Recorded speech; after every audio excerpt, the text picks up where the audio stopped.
Boom. Hey, everybody. It's do you ever, not do you ever, well, maybe do you ever just stop and just bask in life, that you get to be alive? Do you ever stop and just feel deep, deep gratitude for the little things? Or are you so caught up living your dream that you easily get annoyed and frustrated? Because you're like, you got a house full of crazy kids and everything's falling apart, and it all seems to fall apart at the same time. Like we had the month of months, man, just troubles and challenges. And I think we destroyed more tires and wheels in the last month than we have our whole married life. Seriously. It's like, what is going on? Like, on the same car. Can't we keep some tires on this car? And just throwing money into the money pit and all kinds of stuff. But you just have to stop and be like, living the dream, baby. Living the dream. King Solomon would have paid anything to have a car, right? I not gonna lie, I did actually have that thought, because we were having all of these problems on this luxury car we bought. It's used, and our daughter's been driving it. But part of the problem was that the dang tires are so expensive for this stupid luxury car. I'm like, oh, see, when you buy luxury, you keep paying for it for a long time. Every part that needs to be replaced is like 5 times as much. Ridiculous. So I was like, this is our own fault. That's why I stick with the crap cars. That's right. That's right. I have a buddy. He refuses to pay more than $500 for a car, right? And he has millions. He could drive anything he wants. And he's like, no, I'm sticking with the crap car. And then he mounted horns to the hood of his minivan just to make it even look worse. But I don't know if you've noticed, we've noticed, this is what we're talking about today, that if you're not careful, it's easy to let your emotions run. You with me? Anybody been there? Probably not you guys. You guys are probably emotional masters. And Rachel and I are just like, can we just keep it together? But it's easy to let those babies get running, huh? And to let them spiral or compound. I feel like you need a little more space. Is a big one. Because I get throwing my elbows and you don't want to catch one. Some space. So speaking of which, some of your kids were at this retreat we just did. We did a youth retreat. It was amazing. We had such a great time with great kids, and they were awesome. It was incredible. And we needed to do a simple demonstration of some self-defense. And I asked Rachel to be my participant. No, I just wanted to learn some moves. She straight up elbowed me in the face so hard. I was like, turns out I'm not very good at practicing as far as like she's not good at distances. So we know she'll be able to defend herself well with these sharp little elbows she has. But she got me good. But you know, as we'll get into this is kind of a little teaser here. We'll get into this. Emotions stack very well. You guys know that. And they like, it's almost as though they like to stack, right? It's like they're happy stackers. And they want to attach like a Big Mac to each other and stack, or they want to attach to similar related ones. And so it can stack for you, or it can actually stack against you. Now, if you're not cognizant of that, and our children are not cognizant of that, they just are just going through life and experiencing all these emotions, and they're not sitting there thinking, that's interesting. Feels like my emotions are stacking. Like they don't think through that, right? They don't feel the spiral maybe till afterwards. Some adults don't. Yeah, most adults, let's be honest. Most of us are going along and we're just like, whoa, wow, ooh. And we try to, humanity tries to come up with philosophies, right? They're like, I must have woke up on the wrong side of the bed. As though your bed has a wrong side and a right side. Are you kidding me? Right? It's crazy. But life, did you want to say something? I was just going to say that. Can you turn off your dinger? That's what you're going to say? Turn off my phone. I was gonna say that it's when I think when the emotions are stacking, it actually adds to their intensity. That's at least my experience. That when you Absolutely. have unresolved emotions and then you add more emotions to that, it's like they get more intense. And so that's why we're talking about this, because it's critically important, is learning to do this ourselves. That's always the first step. Learning to do it, getting better at it, and then teaching our kids to do it and modeling it for them. Yep. And I know you're I got kind of busy right here. I can step away for a moment because I got something I need to take care of here. But I do want to say this emphatically. So, and thank you for being here. And those of you who are watching the recording, thank you for watching this. Life is all about emotion, isn't it? Let that sink in for a minute. Life, we could even go as far as to say life is emotion. It's feelings. What would life be if you were just completely numb? If you felt nothing? That's not a life. Tragically, we were working with a young man recently, and he's going through some hard times, family stuff. And so his approach was kind of like my approach was when I was his age. You feel like I'm just not going to let myself feel anything. Because if I let myself feel things, then somehow I'm vulnerable, I'm exposed. If I allow myself to love or to feel, then all I'm doing is setting myself up to be hurt, right? You guys, that's where I was. That was my reasoning. That was my thinking. I'm like, okay, if I open up and feel things, then I'm just going to get hurt. I'm just setting myself up for disappointment. And I know a lot of youth and adults feel that.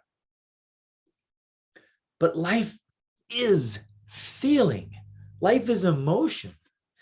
And isn't this fascinating? It's just like, really, I'm feeling it. I'm feeling it. I'm feeling this feeling about feelings. The idea that your feelings also determine and often dictate your experience. So if you're stacking on this side a lot, then in a sense, roll with me here, you're like, life is like this. And if you're stacking over here, this person's saying, no, life is like this. Because those are the experiences, the emotions they're experiencing. Yeah. In serious intensity. This is life. No, this is life. And so if you're in this spot where it's just really stacking with fear and doubt and insecurity and worry and scarcity, you're feeling the full weight of that. And that's your existence. That's your experience. That's your life. Well, and tying this in more directly to what we want to talk about today, which is helping our children manage their emotions. And I would say along with that, that includes choosing their emotions. We want to be very deliberate in this process because, and this is the story you hear that's pretty typical, that, the father who shuts down the emotions of their son, that's one stereotypical example.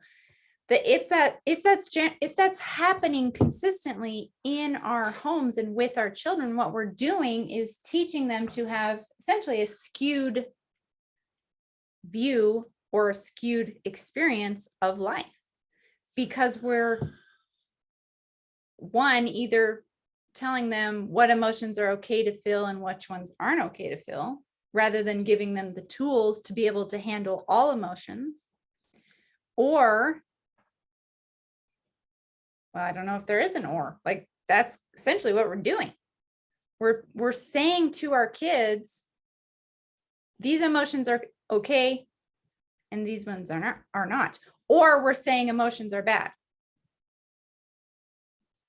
Because when kids have emotions, especially the big, heavy, scary, overwhelming emotions, if we don't have the tools to deal with those ourselves, and then don't have the ability to teach those tools to our kids, then by default, we kind of we learn, or our kids learn, like, I'm going to go through life avoiding emotion because I don't know how to handle it.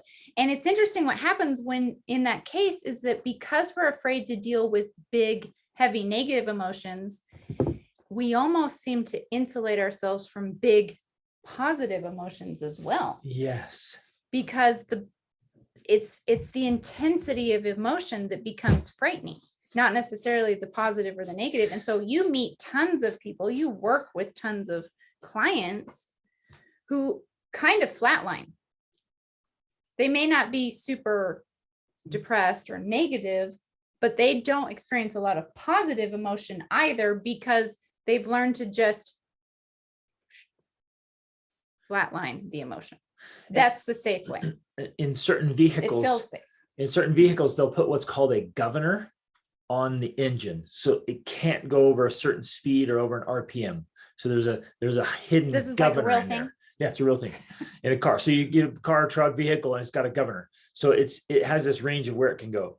And people unconsciously, or sometimes even consciously, say, well, I'm going to put some governors on here. I'm not going to allow myself to feel really excited. Or they may say, I'm not going to allow myself to feel, deep Really pain low. or whatever. Which is understandable. Right. We don't want to feel lots of deep negative pain. Right. But if we don't allow ourselves to feel things deeply, we are also, I think, restricting ourselves on the other side. Yep. Of feeling things. What's the opposite of deep? High, getting high on emotion. Getting high on emotion. And we actually, there's so much cool science behind this. We actually get addicted to emotion because the receptors on a cellular level in your body, they adapt to what they're feeling, most of the chemicals that your brain's producing behind the feeling or the emotion. And so you can get addicted to cortisol, fear, worry, depression, anxiety, or you can get addicted to happiness and love and excitement and enthusiasm. And I think I would add to this, I think you can get addicted to feeling just, I don't know what word to use for this. It's feeling blah, feeling just, give me a word here. You're not helping me because you're doing your thing. Sorry, Survival. It's Yes. just Okay. survival. Survival. Yes. That's So a you're good, not feeling high, but you're not feeling low. And you don't realize that that's just what you're doing until you one day go, I don't feel anything up or down. I'm just there. exactly. Yes. Yes. Thank you for, That's thanks. a great way to articulate that. It's this. It is a survival emotion. It's existence. Yeah. Existence.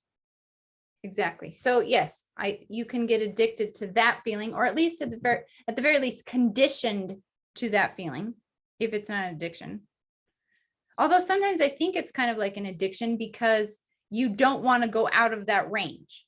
In fact, you intentionally do things to keep yourself in that range, especially with like the positive emotions. Sometimes you don't want to get too excited about something because you're trying to maintain these feelings here. You want to stay in that place. I don't know if you've experienced that. I have. I've never experienced any negative emotions. I don't know what you're talking about. I'm not talking about the negative ones. I'm talking about the positive ones. It definitely happens on the negative side where people don't go into those deeper feelings. They stay above them. Sure. But I think it happens on the positive side too. You don't allow yourself to rise to those higher emotions because you want to stay in this range.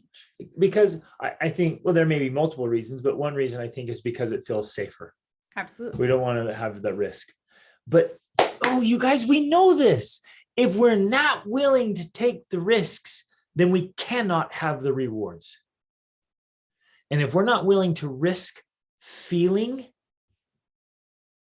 then we lose out on the reward of huge positive emotion and joy and love and wow, off the charts happiness and bliss. Which, tying back into what you're talking about, that emotion is life, then in reality, we are missing out on truly living, at least living at a higher level. Yep. because living at a higher level essentially equates experiencing higher emotions. Really?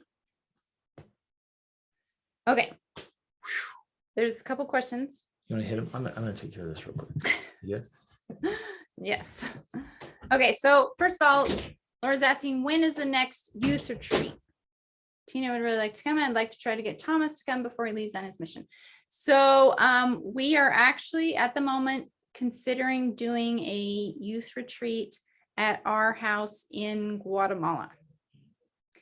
And we don't know the exact dates yet, but it would probably be as early as September, as late as the end of October. So that is likely coming up.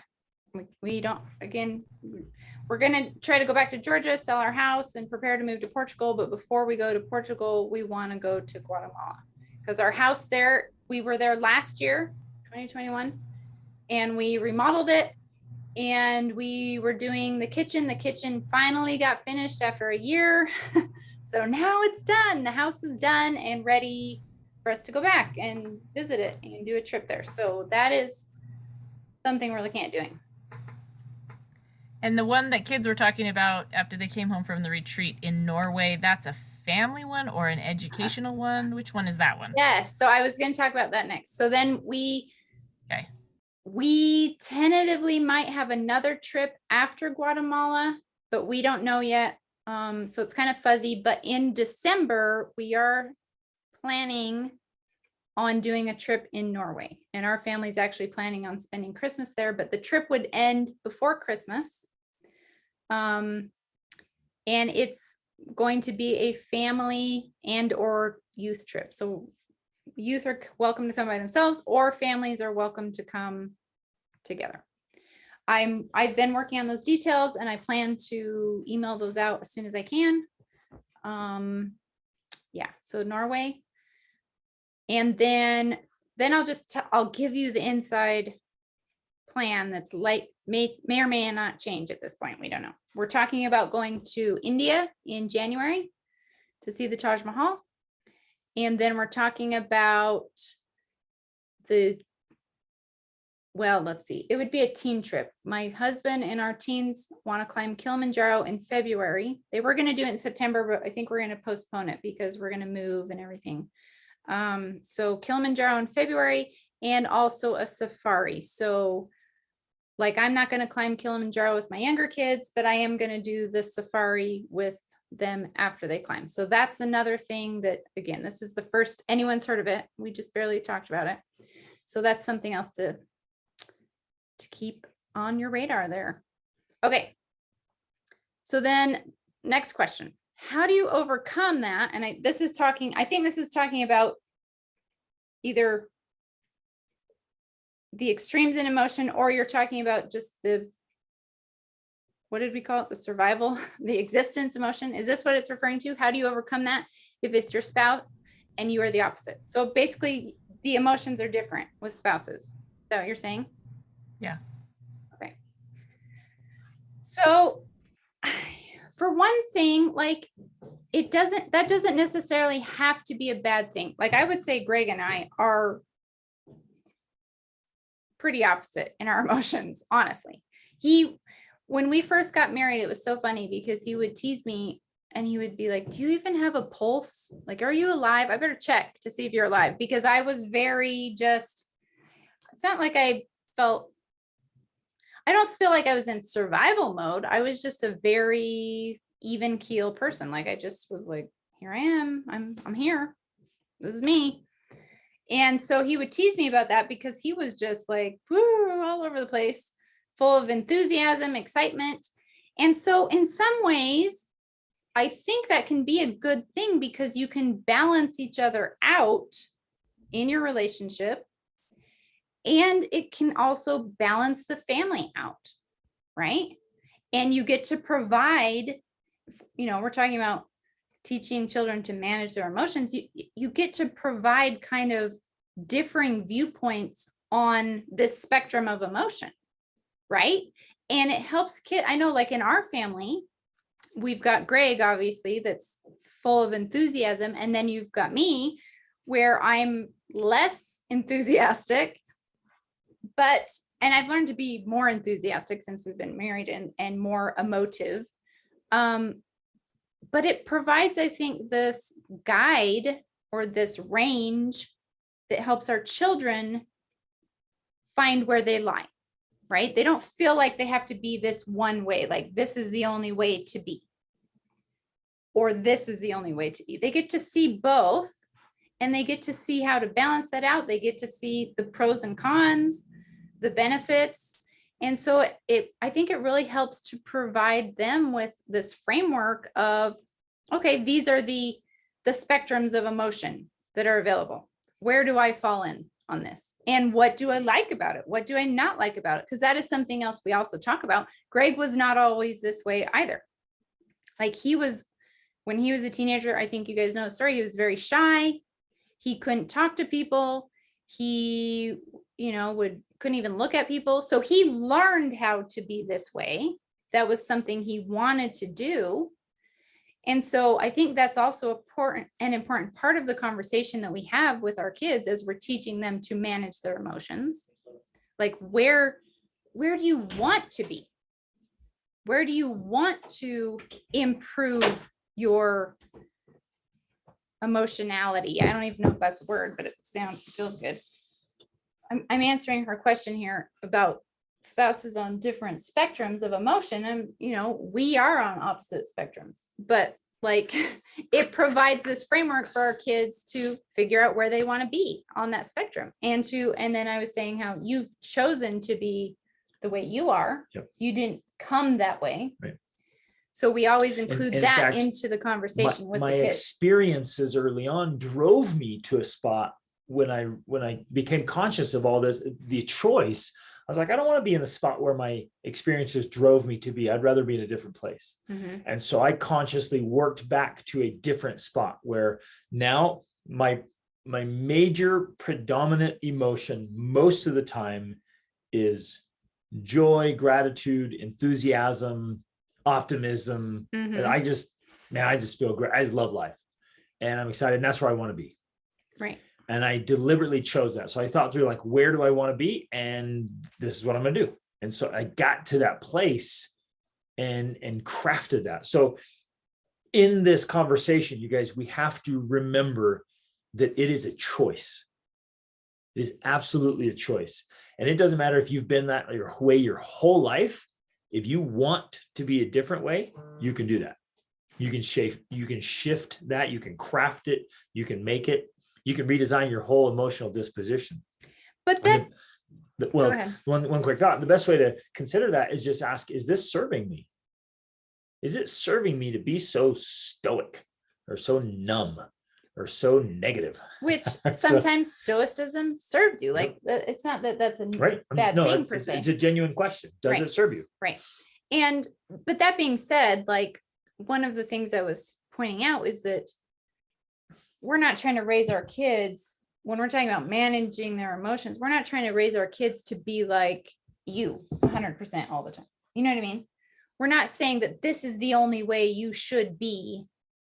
So manage your emotions to fit into this. It's like, okay, here's the examples of emotions. Here's the examples of personalities. Like, figure out who you are and who you want to be and structure it in that way so that you can be the person you want to be. And ultimately, yes, so that you can experience more positive emotion, because we all want to do that. We all want to experience more positive emotion on a more consistent basis. I think that's pretty standard. I don't think any of us want to experience more negative emotion more often, right? And so part of this process is learning to have more positive emotion, no matter where you are currently on the spectrum of emotion. And man, as you're describing that, it's worth asking ourselves and our children. Let's operate on the assumption that most people want to feel more positive emotions, right? More often, more regularly, more consistently. I mean, I would say I would think if there was someone who didn't want that, then there is some sort of concern there. Something's very off. There's likely something Yeah, off. something's off in So life or whatever. that's a concern. Like if we're looking at our kids and we're like, this kid doesn't want to feel happy. Now, sometimes that's the case. Like sometimes we get in a funk and you're like, I just want to feel sorry for myself right now. You know, that's normal. But if that's chronic, you're chronically feeling sorry for yourself and you want to keep doing that and you want to keep wallowing, that's a concern that needs to be addressed in other ways, perhaps with some sort of intervention or counseling or whatever. Coaching or whatever. And not to be confused, like there are times when you should be angry. Right. And wanting to feel angry when you should be angry. It's great. There's times to mourn. There's times to be sorrowful. There's times to be down and discouraged. There's like a full spectrum of emotions, like the full keyboard. We want ourselves and our children to have the full keyboard of emotions. In their appropriate time and place. Just like a piece of music. If you play too much of one key or one chord at a time, you're going to throw off the song and it's not going to sound good anymore. You need to have the music played out in the right timing, the right place, the right whatever, all this stuff. It's beautiful. So operating on the assumption that we are in a good spot and for the most part want to feel healthy emotions. Enjoy the clock music behind us here is just added element of awesomeness. Ambiance. With that assumption, it's worth asking the question, what's preventing us? What's stopping us? What's keeping me from feeling positive emotions more often, more consistently? That's a solid question. That's huge. And there's going to be an infinite number of answers that come to you or your kids. And I hope you ask your kids this. And this, I think, may or may not tie into Laura's question here about, I love all the ideas I hear from you guys. I just often can't figure out how to make it happen. Let me know if this is right or wrong, but I'm assuming this is like, how do you do this? How do you have more positive emotion or feel more positive emotion or change your personality with emotion like you did? And that's what we want to do today. That's why we're here. So we'll chime in and have a discussion, get into the details of actually making it happen. But in prefacing all of this, I want to continue with this thought. If you can identify why it's not happening, what's preventing it, because if we want it, you just pause and say, what's keeping me? I think in my experience with working with a lot of people, I think most of the time we'll come up with some kind of reason or excuse. It'll be a circumstance, a situation, or a person. And then in that moment, that's great. That's a step in the right direction, because then you can start saying, what meaning am I giving to that person, situation, circumstance, whatever? Because everything in life only has the meaning that we give it. Oh, man, that's powerful. So and difficult sometimes to grasp. Should we kind of try and give some examples here, like as a thing to illustrate it a little more? Okay, let's use, for example, I'll share some of our month. So, okay, here's an example. Something happens to your car. You get a flat tire. Now, the reason usually we feel upset by something like that happening is because of the meaning we give to it. Okay. The meaning we give to it is, oh, now I have this flat tire, so that means we're going to be late. It's going to cost money. Now it's extra time. It's extra time. I'm going to get dirty. This is an inconvenience. Yeah, fill in all the blanks. So we're trying to walk through this mental process. That's usually what's happening. This thing happened, which means these things, right? That's the meaning we're giving the experience. And the meaning, which roll with me here, you're choosing. It might be unconscious. It might be habitual. It might be something you grabbed onto years ago, but we still are choosing it. the meaning. We don't feel like we're choosing. No, we it. don't feel like choosing. We feel like this is just automatic. I can't help it. Obviously, I would be upset because I'm going to be late. This is going to cost me extra money. I just got a flat tire last week and XYZ, right? And my son shouldn't have driven over that rock. This is the meaning you give it. So you feel like that's automatic. So you feel that the circumstances are creating the emotions and forcing you to feel it. And forcing you to feel that way. Yeah. When in reality, it is the story you're telling yourself about what's happening that's making you feel the way you're feeling about it. Now it's difficult to separate Are you guys that feeling out. the excitement of this? Tell me you're feeling this, because this is so powerful, so First they're profound. like, huh? What? Yeah, I don't feel anything except feel like laughing at you when you raise your hands like that and get excited about weird things. Exactly. So what I'm trying to say though is that's actually a process that's difficult to separate out. It can take work. It can take awareness. It takes a lot of awareness to say, oh, wait a second. That's number one. I'm telling myself a story here and I can change the story. We don't usually think that because we just think this is happening and it means this. And we just spiral down and it gets worse and worse. And then we're mad and then we're yelling and then we're crying, whatever. It's spiraling downward because we keep telling that story. Well, and you keep adding things and then you often add to it. So it gets worse and worse and worse, so right? My son shouldn't have hit that rock, but I should have trained better. So I'm a bad parent. Now my son's embarrassing me. And what does this say about You see what I'm saying? I failed because you can go on and on. My what are people daughter going to think doesn't of even me? have a jack in her car. Like, where did we fail in raising our children? So they don't even have a jack in their car and we can't even change the tire. Right. And it keeps going and then it expands. That means I've failed as a parent. And then I have to go ask this stranger for a jack. And he looks at me like, you don't have a jack in your car? What are you, jacked in the head? Like, what's your problem here? Right. You see how this could just run wild and chronic. And then it can turn into deep, long lasting ruts. Well, right. If this process is never interrupted, you get in this rut of thinking that way about everything that happens, because inevitably there's going to be another. This is where the emotional stacking comes in. That happens, the tire and all the stuff. And then the next day something else happens. So that stacks on top. And the next day something else happens and it doesn't even have to be a big thing. It could be small things. But then a big thing stacks on top and now you're upset about that.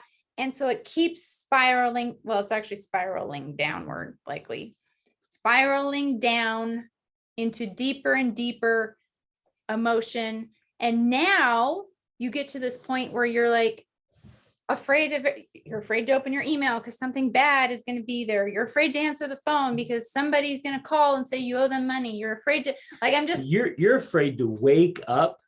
Who's been there? We've been there, man. We've been a spot literally when you come conscious in the morning at home, man, like fear of being awake because things are going to go wrong. Something bad could happen. Anybody been there besides me? Maybe it's just me. I've been there. Maybe I'm the only one. But we've been in that spot where you don't even want to be conscious. You definitely don't want to try anything. We got to a point where things had gone bad several times traveling. Oh man, remember this? We used to get seriously sick to our stomachs every time we went to an airport or a border. Yeah. Because things had gone bad so many times, it cost us so much money and travel plans had just been destroyed. We wanted to travel, but we would get sick, like PTSD of like airports and borders. And I had that for years. I think you did too. Mm-hmm. And I'm like, why do I feel I got butterflies. I feel sick. And all I'm doing is driving to the airport. It's because I had given so much meaning to times where we got to the airport and something didn't work out. Like the time we tried to leave Costa Rica and they said, you can't take your daughter. We're like, what do you mean I can't take my baby? They're like, well, she was born in Costa Rica. I'm like, I don't care. She's mine. Well, she can't leave the country without permission from the government. And our flight was in 45 minutes. Yes. And I'm like, this is not okay. Right. So we have to, again, it starts with awareness. Yes. So back to this process, this example here, we are actually feeling the emotions we're feeling, not because of what's happening, but because of the story and the meaning we're giving to what's happening. So the only way to change that is to tell yourself different stories. Now, at first, like, I'm not kidding you, it feels so awkward and unnatural because you're like, oh, well, getting a flat tire is not a big deal. It's fine. And you're like, that's a lie. And your other voice is like, liar, Exactly. liar. But you have to go through this process of like trying to find the story that feels better, right? Find the story that feels like, okay, this is not a bad thing. It can be a positive thing. Oh, this is the perfect opportunity to teach our kids how to change a tire, right? This is the perfect opportunity to not get upset at our son for making a mistake. And so it becomes now an opportunity where you get to practice all the things you say you believe instead of a spiral down in negative emotion. And what may be happening by default or by training, right? Conditioning. Mhm.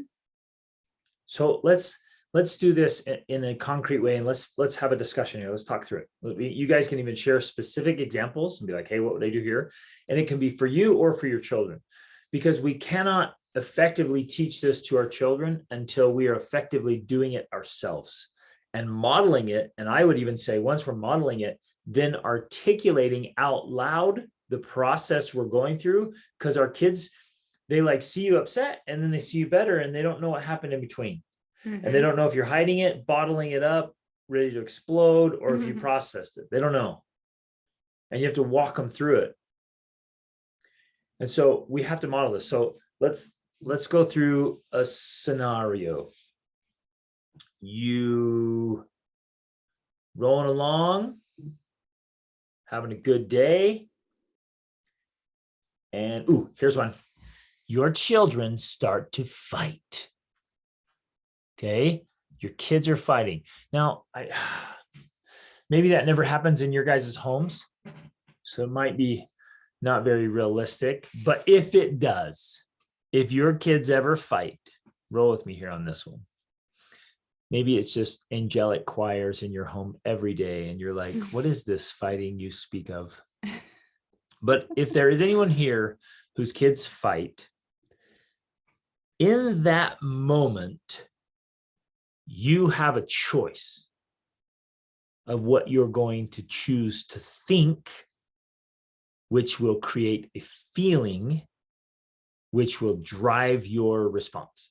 Now, the challenge you're facing is that you actually make a choice almost immediately, unconsciously. Yeah. You've been conditioned to make a choice. Your kids are fighting and you decide right away how to feel about it. Now, you don't think you're deciding how to feel about it. You just think you're responding.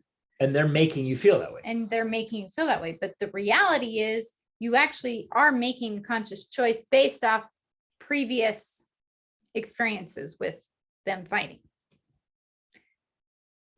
So you have to learn how to kind of put some space there and pause and think, okay, wait, how do I want to interpret this? How do I want to respond to this? How do I want to feel about this?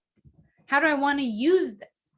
Because the truth is, just like with the other example, this kids fighting is an opportunity for you to practice parenting skills, right?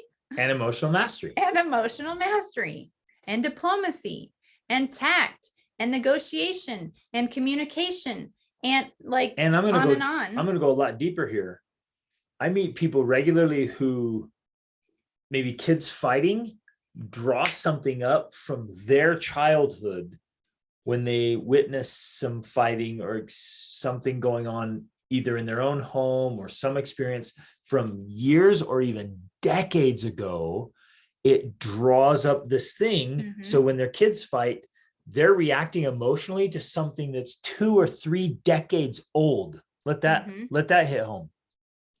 The fight triggers this thing, comes up, they react to their kids fighting with this old emotion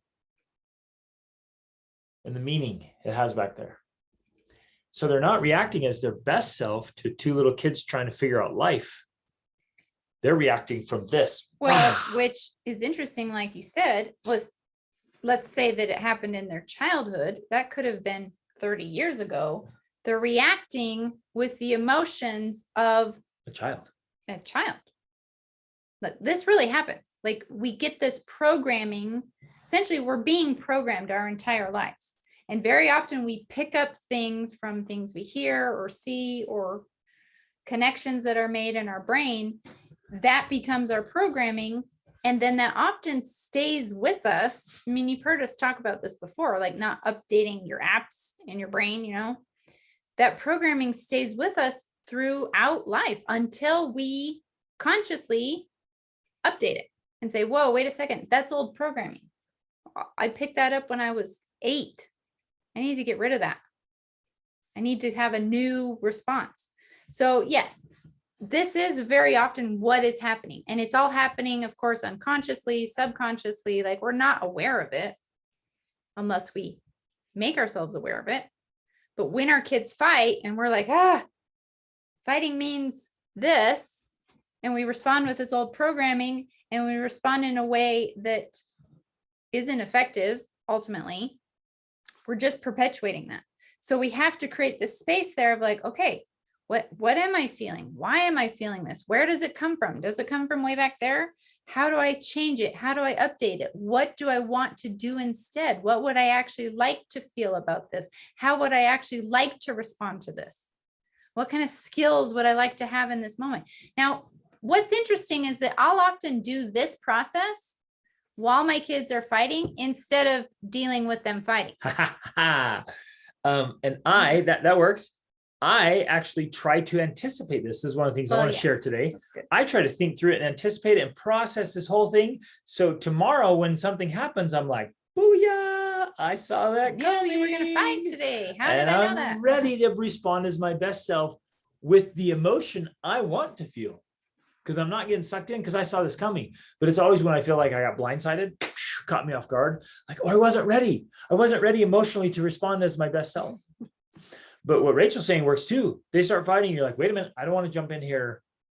And so I kind of sit back and I just let them do their thing. Because I know ultimately they're going to be fine. So, you know, they're going to figure something out. Maybe there's something I could do. But if I don't feel prepared to do that, I don't intervene until I feel like I know what I should do and how I should do it. I don't do anything. So I sit back and I kind of watch and I listen and I analyze. I get curious. I ask questions. I'm like, well, why are they doing that? Why do I feel this way about it? So I use that time as an opportunity to learn about myself and to learn about them. And I don't feel that I have to do something. I think that right there can help a lot. Because very often as parents, we feel this obligation like we have to do something. And you don't always have to do something. Sometimes you should just observe and learn something so you know what to do better next time, like the next day. One of the things to learn is what your children are experiencing emotionally and why. Yeah. Sometimes they're fighting because they have emotional needs that aren't being met, or they haven't learned to control certain emotions. And so by observing, you're like, oh man, this child lets the emotion just spark and gets reactive. This child pushes buttons because they're not getting enough attention or love, or they're not having some needs met. And so that becomes this drama triangle. This kid pushes buttons, this kid reacts, you jump in, boo, and that just keeps happening for years. So this brings up another good point, because another thing I will do, especially if I'm not sure what to do, sometimes I'll just narrate what's happening. Oh, it looks like you're upset because she took your toy. And then she'll say, yes, I am, because this, and they'll expound on it. And then I'll say, well, it looks like she did that because you pushed her. Yeah, that's what happened. And so you're narrating what you think is going on, and they're responding either saying, yes, that's right, or no, that's not right.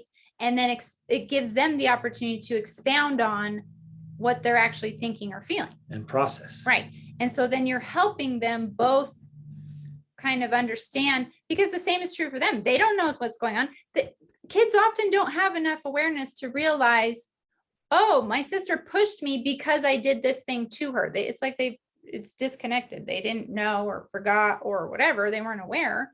So by you narrating what's happening, then they are having more awareness of like, oh, I did that thing, and that's why they did this thing. Like, it's cause and effect here.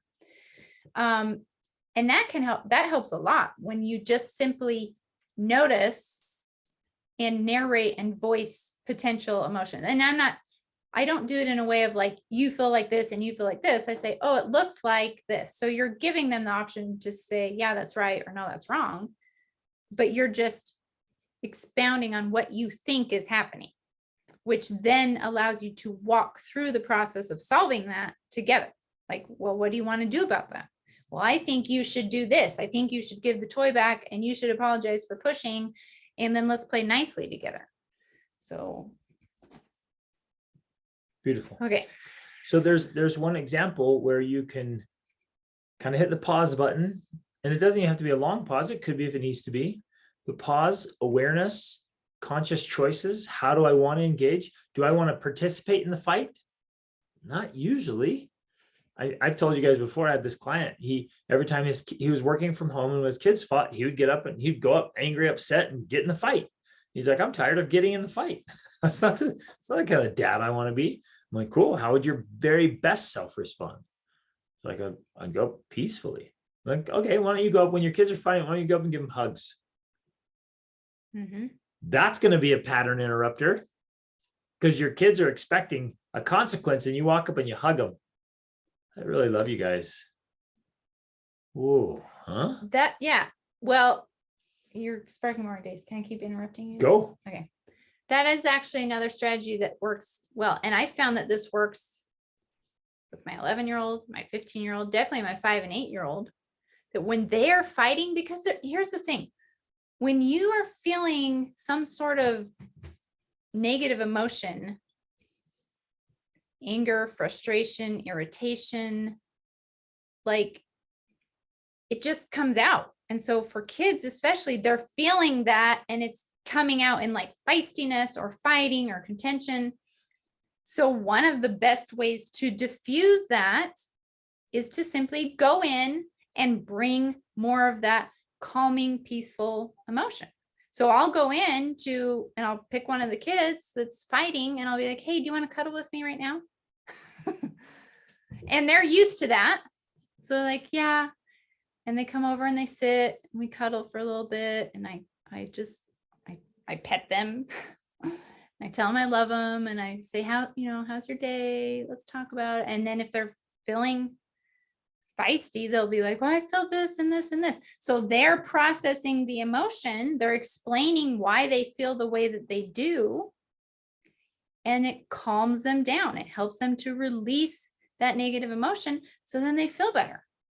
And now they're ready to go engage in a more peaceful way. Right? And you don't have to take on their emotions. Yeah. You can be a sounding board without absorbing, without taking it on. But that method works far better than me going in and giving a harsh consequence, saying, you go to timeout and you go to this because you guys are fighting. This is ridiculous. I'm just bringing more of that same energy. So I'm actually adding to what's there. And like, let me walk into this. multiplying it. Let me walk into this fire with a fuel can.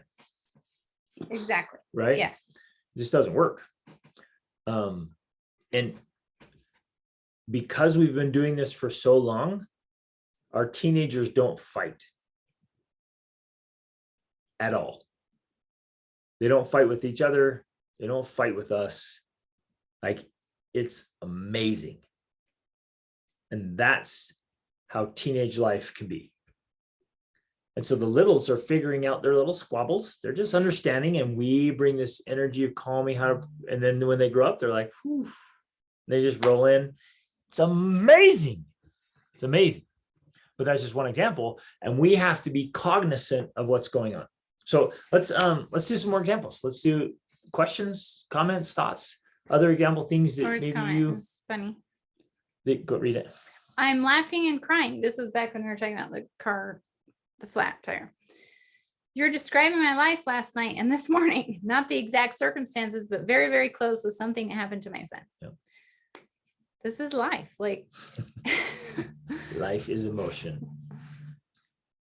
yes. So I think Miriam. go ahead, wants Miriam. to- Yeah, I've been working on this stuff for, I don't know, 5+ years, and I'm getting closer, but I've discovered it's really hard to change stories and the patterns that you have. And, for so long, it was my kids that triggered all that negative emotion. And it was because I thought they were supposed to be doing it different than they were doing. And so I would come in like, you're supposed to be doing this. And so just last night, my kids were we were knee deep in cherries, and everyone was just teasing and I was just like, come on, and I was like, oh, I'm so glad my kids love to be with each other. And I stepped back, I got conscious, and I was like, okay, yep, this is just what it looks like, and it doesn't have to be this certain way, and it doesn't mean that I don't still snap at them sometimes, but it's taken me a long time. And I think our brains think, I know this, I should do this, but it takes a long time to retrain those thought patterns sometimes. And just having grace for ourselves, or compassion, that this is 40+ years of these patterns that I'm trying to change, and it doesn't change overnight. I just had a question about, what if my kids do fight, but trying to hug one of them or trying to bring that positive emotion, and they scream at you, and like, is there another pattern interrupter because my older two are doing way better, but my youngers are still not there. And I have been, okay, what's a pattern interrupter here? And sometimes I'll throw, hey, dance party. And, that's so stupid, Mom. I'm not going to do that. But, Yeah. It's like, okay, what else can I try? I can try to hug them, but they'll like shove me off. And I'm like, what else can I do differently when they're not quite ready to let go of that? Blah. Oh man. Well, first of all, right there, congrats and honor to try this and keep trying and keep asking what will work. Well, and before that, like, yes, good job for acknowledging that it's a journey. It doesn't happen overnight. It's going to take lots of practice and reconditioning your brain. That's so true. But yes, thanks for sharing that story. It was awesome. And then what were you going to say before I say my thing? I can't remember now, but keep trying things. Sometimes you do the dorky thing and they're like, that's so dumb. And you do it anyways. And they're like, I'm not doing it. And then you keep doing it. And they end up like, they don't want to, but involuntarily they're giggling at you because you look so at ridiculous. Least on the inside. Yeah. And you just keep doing it. And they're like, don't touch me. And you're like, oh, and we're going to cuddle until you like it. Right. Unless they're getting really angry. And then you're like, okay, with my kids, like, don't touch me. I'm like, fine, you hug me. And they're like, no. Or you'll be like, oh, fine, I'll just sit on you. Yeah. I'm like, either you hug me or I sit on you, or I'll tickle you. You better not. Fine. Let's try some wrestling. Or you want to get a kicking pad? Let's see what you got. Okay. Tough kid. And then like it turns into martial arts with my kids, and they're kicking this kick pad. And then afterwards they feel better and like, thanks for letting me kick the pad, Dad. But you're right. Just keep trying things until it goes. And then honestly, sometimes they just like, they need a little space. That's okay. Yeah. So I was just going to say something about the kicking pad. Like that can be a great thing, especially if they're really upset or bothered. You're like, fine, You don't want to hug. Let's get out the kicking pad and you can kick me with the kicking pad, you know? And that's another way for them to get out that energy. It really does work effectively when they can hit or kick something. It helps to get rid of a lot of negative emotions. So $100 for a boxing bag is an amazing emotional investment. Or the kissing pad, like 25 bucks for a kicking pad. And your kids learn some martial arts, a little self-defense. It is great for emotional outlets. Now, there was one other thing I was going to say though, because I've encountered that where they don't want the hug, they don't want me to cuddle with them. And I've realized that, you know, in that moment, I'm like, okay, that's fine. But if I'm more proactive about it, meaning I back up, and when they're not upset, I do more cuddling with them, then in the moment, they're more willing to do the cuddling. If I haven't been doing that, if there's been distance, then in that moment, they're more resistant. So but as long as we have the habit, so they don't view it as a manipulation. The only reason you're hugging me is because you're trying to calm me down. Like, no, I hug you all the time. Do you want to hug right now? It's just normal. It's part of the daily routine, whether you're mad or not mad. And so they don't see it as something I'm trying to use to calm them down. They just see it as like, oh, we're going to cuddle right now. Like, we just do that. I like this because you've conditioned them to feel good when you're hugging or touching or talking. Yeah. So often I'll do that. I'll be like, oh, this kid doesn't want to cuddle with me right now. I guess I haven't been cuddling that much. I'm going to do more cuddling. So as soon as they feel better, we're going to cuddle. Or I'll come back when they've calmed down a little bit more and we'll cuddle. Maybe they did the kicking or whatever, and they've now calmed down. We're going to cuddle. Or do you want to go for a drive? Do you want to go for a walk? Do you want to go for a mountain bike ride? Do you want to go? Our 11-year-old, even our 15-year-old, they'll just go listen to an audiobook, and that helps them to reset, because they get out of our world for a minute and they get into another world and they get different emotions. Now, sometimes that, you know, depending on the book, it can cross over, but it helps them to just reset their emotions. In a way. What I would say with that is if there's some kind of escape or kind of transition, you still have to come back and process it. Otherwise, you learn to constantly escape and it becomes this endless buffer. We work with adults who are constantly buffering. Instead of dealing with emotion, they buffer. They try this thing, they do this thing, and never deal with the issue. And so it stacks and stacks and stacks. And now they've got this pile of emotions they've never dealt with. And there's constantly buffering and they can't even engage in life because of it. But if used the right way, they can reset their emotions or calm down, and then they feel better to be able to either talk about it or just to process it in some way. I mean, saying like, hey, this happened, you know, I didn't forget about it. This thing happened. How are you feeling now? And why do you think that happened? And I think this is a good time to bring this up, because being very intentional about doing those types of things, like not just letting things go, is a key part of this process. Because if we can address what led up to things happening, right? That's part of this whole emotional management process. Because once we can understand, learning to manage our emotions means understanding what causes those emotions. Like, what did I think? And why did I feel? And what meaning did I give to it? So if we can help our children learn to identify that process, saying, oh, you felt this way because you thought this thing, because this thing happened, and kind of walk them back upstream to the source, that's a powerful process for helping them to learn to understand how to prevent negative emotions and then how to recover from negative emotions. So I guess I just want to bring that up, that sometimes we want to just be like, oh, they're fine now, let's let it go. And we're hesitant to bring it up again, but it's a good thing to be in that habit. Processed. And just so they get used to it, they don't feel like it's weird that you bring it up all the time. It's like, well, this is just what we do. Like, we bring it up. Hey, what happened? Why? Let's talk about that. So you understand how you got there and you understand how you got out of there. Like, oh, I went to go do this thing and it made me feel better. Right. And do it with a smile. Don't bring a negative emotion when you bring things back up or negative. Like we need to have a talk. Oh boy. Anytime anyone hears that, hey, I need to talk to you, it's like, you already get the negative emotion. But like, hey, let's talk about yesterday. What was that all about?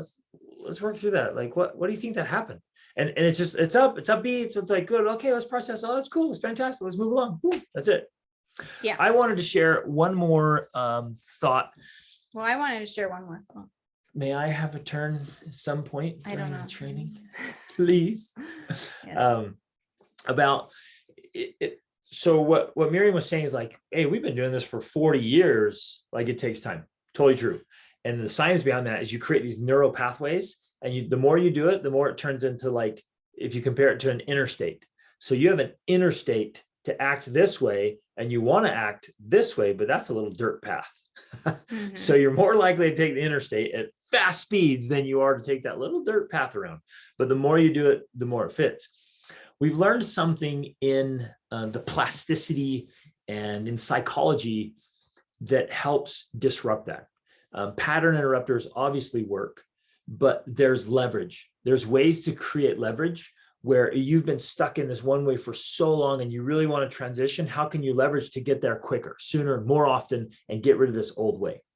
One of my best examples of this that I can think of is this lady was very emotional. She's having these problems. She went to sit down with her coach.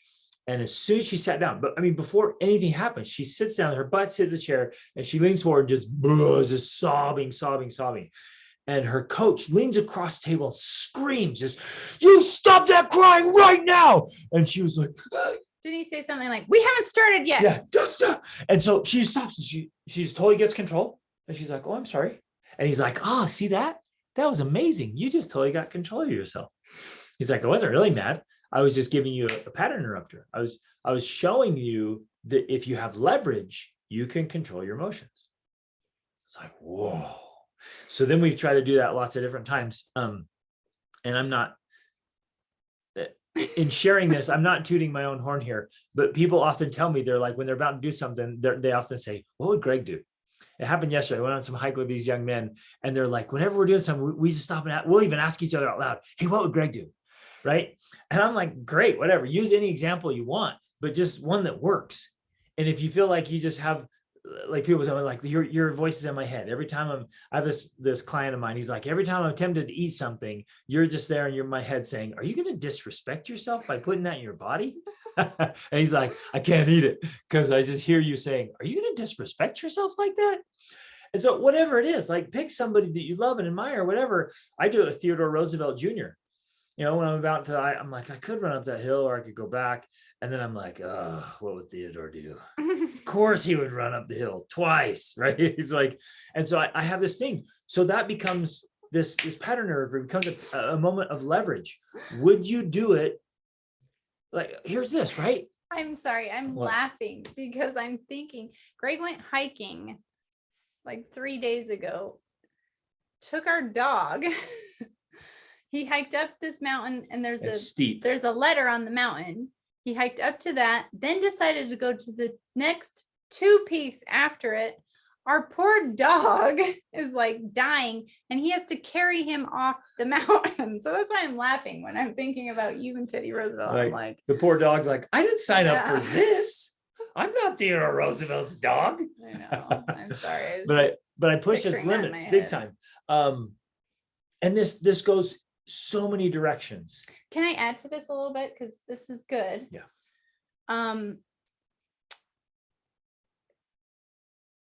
To me, okay, so essentially this is an emotional management technique. Now we've already said that we're against stuffing emotions. This isn't about stuffing emotions because we really believe they need to be processed in healthy ways. But you can learn to manage your emotions so that you don't collapse and cry and freak out and, you know, all of these things in the times when that's not appropriate to do or necessary to do. Sometimes you just need to get done what needs to get done.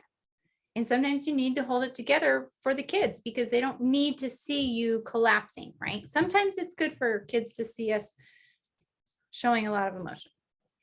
But sometimes that's too much for them. It's heavy for them. It's like weighing on them. Or if we get an emotional spiral, we go too far. Yeah. So we can cry, we can show emotion, that's okay. But when we start swearing and cursing and insulting and saying things we wish we had never said, we've gone too far.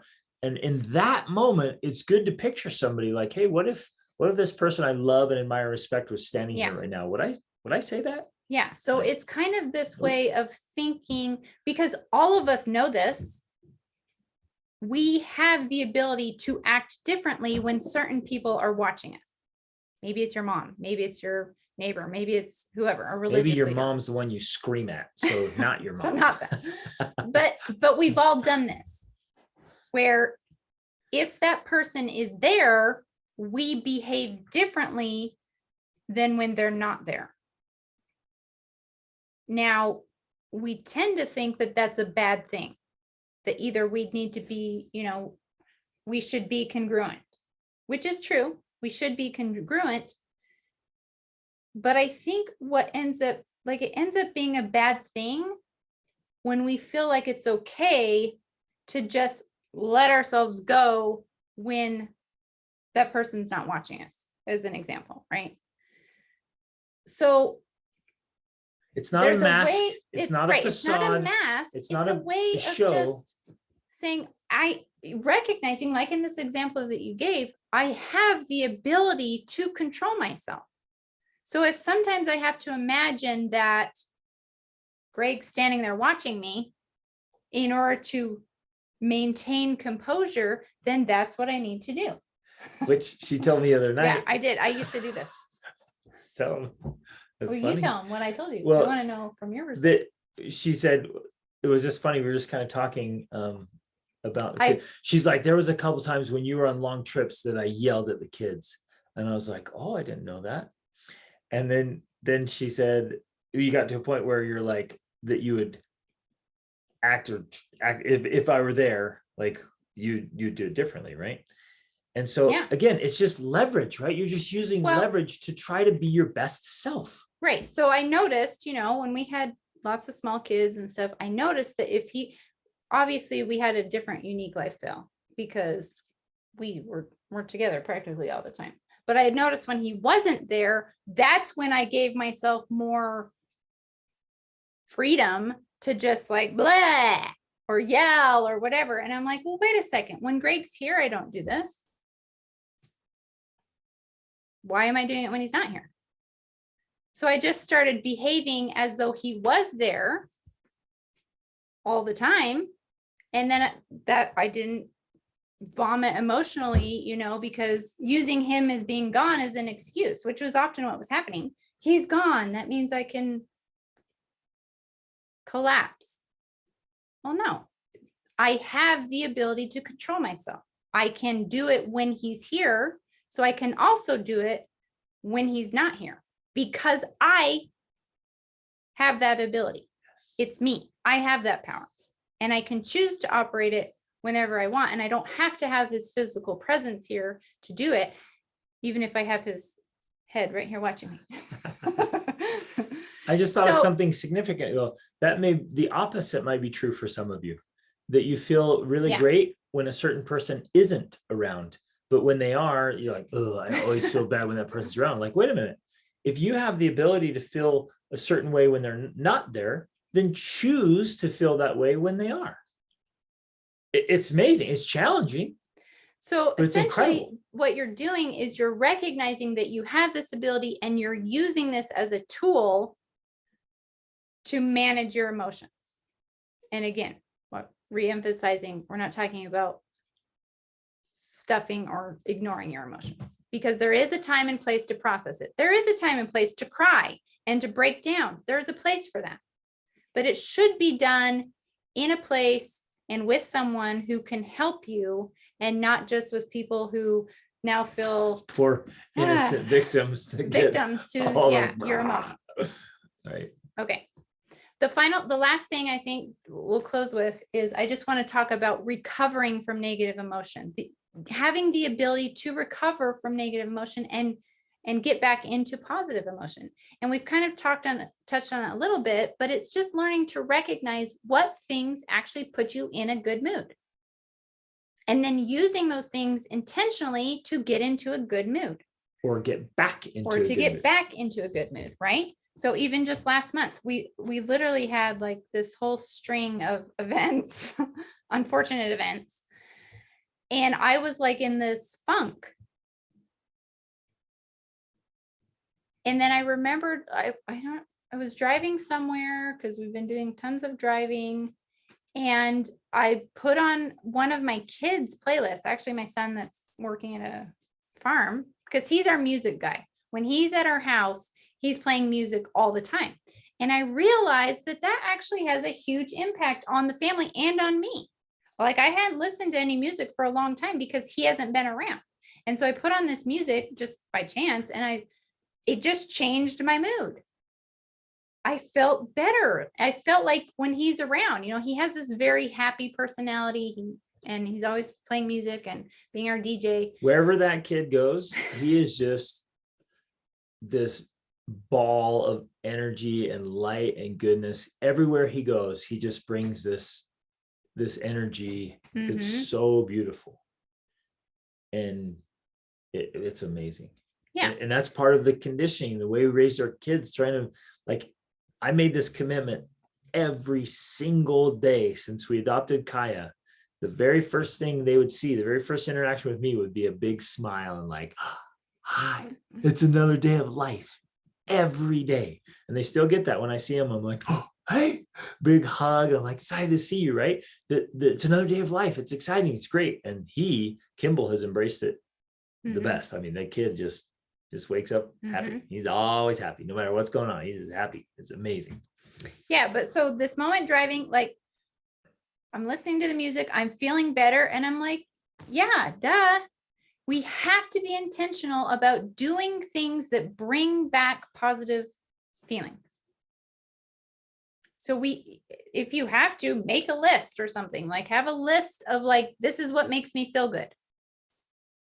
And then you have to use that list when you feel bleh or worse to bring back those positive emotions. So that's the dance party, or it's just listening to music by yourself. It could be calming music. It could be pop music, whatever. Let's have everyone share. I want to share my idea. Yeah, keep sharing yours, but I want you to think about for you and throw it in the chat box or jump on mic.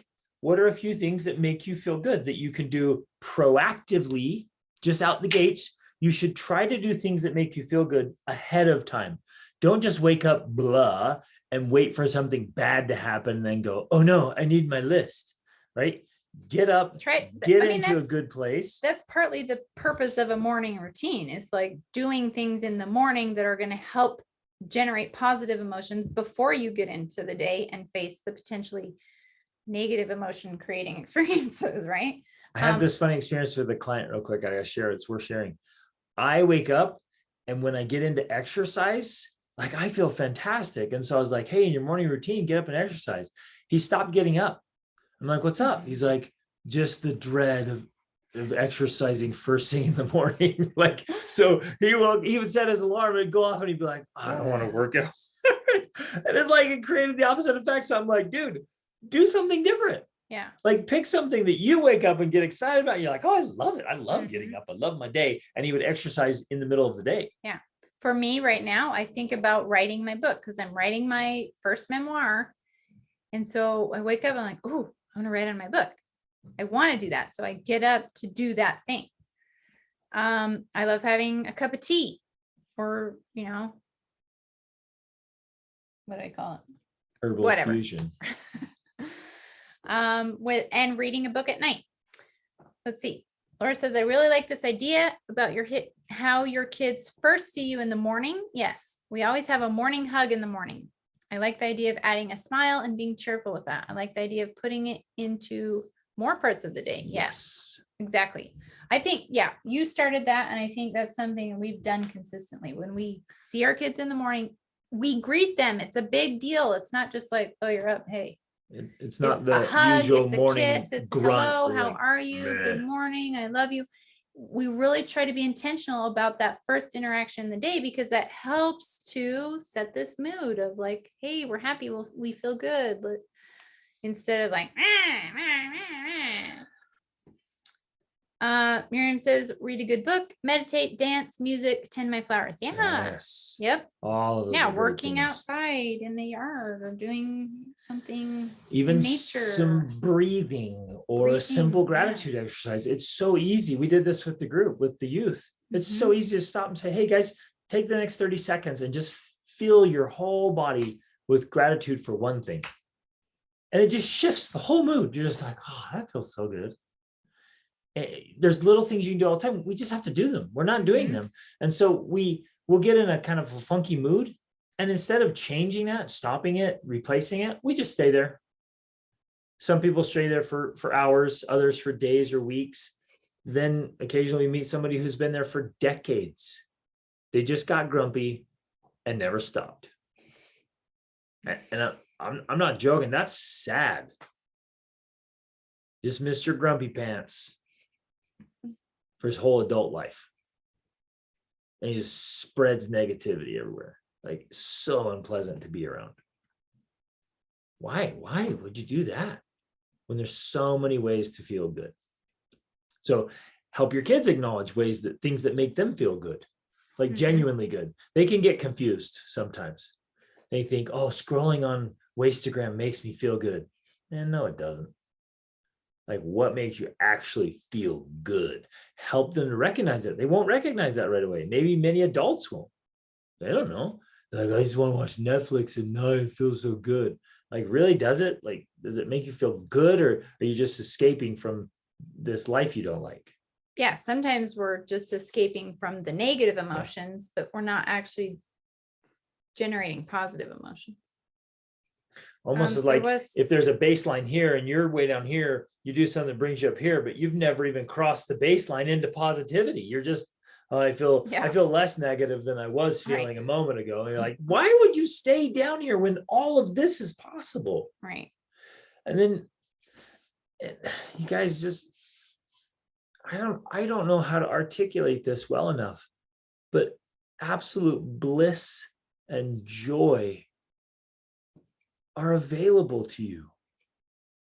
And it's not just in the next life. Some of you are like, after we die and go to heaven, then we'll be happy. No, man, here and now. I hate that in the next life garbage. That makes me feel depressed. Oh, I have to wait to be happy till the next life? That sucks. Happy now, like, create heaven now.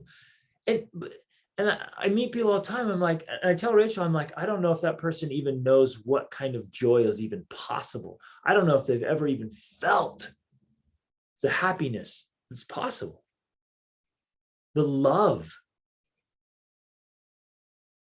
the romance, all of it, right? Like, off the chart stuff that's way beyond most people's scope, or it's all there. Why would any of us settle for anything less than that? Why would I roll along in some humdrum existence when I can skip along whistling zippity doodah? I knew that was coming. Right? Like, whoa! Life is amazing. Why would I be grumpy or frumpy for a moment? This is my thing.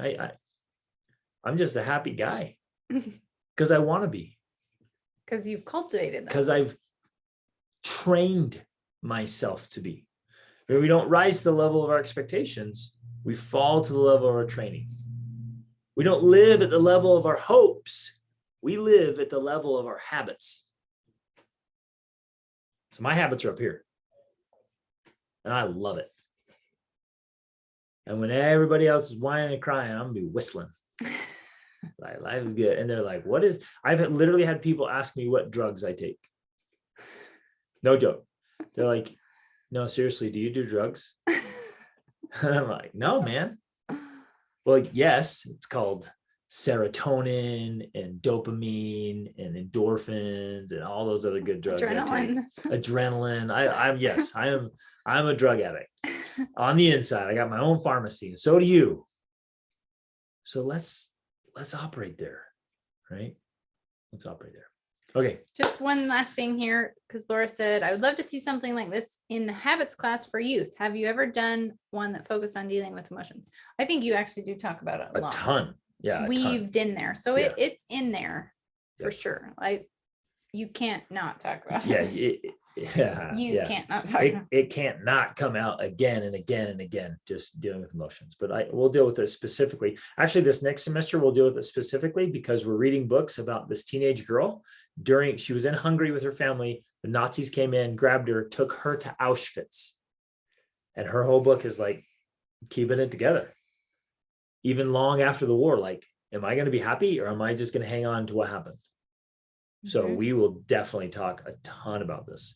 We're going to read The Choice. Well, I'm not sure if she's asking Oh. about the books What in the about a habits book? class, but a book discussing Emotional mastery. managing- I would say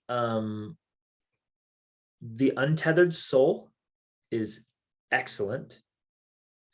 I read another one that was so good. I'm like, this is all about emotions. I need to remember which one it is. And I haven't got a clue which one it is. So read The Untethered Soul. One that came to mind for me, it's not The specifically Majesty of about, Calmness is another one. yeah, it's not specifically about emotions, but I feel that it's useful for managing emotions, and that's called The Power of Full Engagement. Yeah, excellent. The Hiding Place is an excellent It's one. not- Man's Search for Meaning. It's not specifically. I about- know, but like you can't not. Personality isn't permanent. That's the other one we're going to do next semester with the habits class. Yep, that's excellent. So there's so many great resources. I think awareness and choice. Oh, wait. There's one called Bonds That Make Us Free. I haven't read that one. And Ooh, The Anatomy of Peace. The Anatomy of Peace. That's so good for that. That's definitely Yep. a good one for this topic. Okay. Love you guys. Work on, I like to say, controlling and directing my emotions and mastering them, leading them in the right direction, educating my emotions and being aware and conscious so I can live the kind of life I want, because it's all about emotion. And then modeling that for my kids and then being an asset. Become an emotional asset, not an emotional liability. I love that idea.